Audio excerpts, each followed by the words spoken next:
the Discovery Awards, our inductee into the Hall of Fame.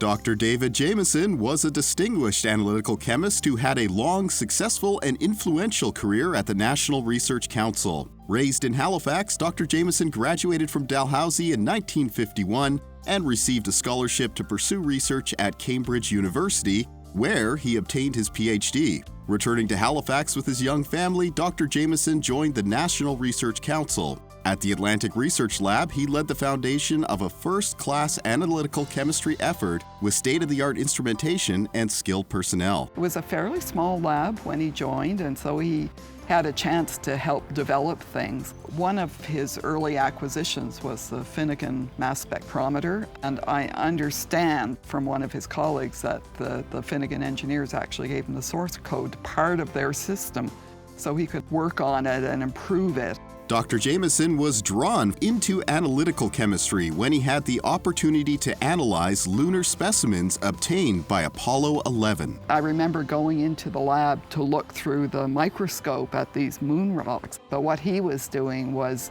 developing a method to actually analyze certain derivatives of the silica in the rocks. He referred to it as his lunacy project, ever after.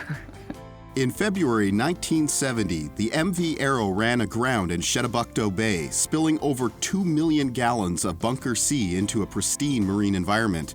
Dr. Jamieson was on the Operation Oil cleanup team. A lot of the work they did at that time actually was influential in how oil spills are treated. One of the funny things about his inability to clean anything up was that during Operation Oil, he was put in charge of the cleanup technology. That project really had a big influence on him because it was science and society. Dad was really interested in how the kind of work he did could improve people's lives. Dr. Jamieson further served the public in the fall of 1987. Contaminated mussels harvested in Prince Edward Island had led to the deaths of 3 people and threatened the developing shellfish industry. The NRC lab was part of the team that identified the toxin as domoic acid and developed marine testing standards that are still used to this day. My father's legacy in the scientific world is probably the Marine Standards Program.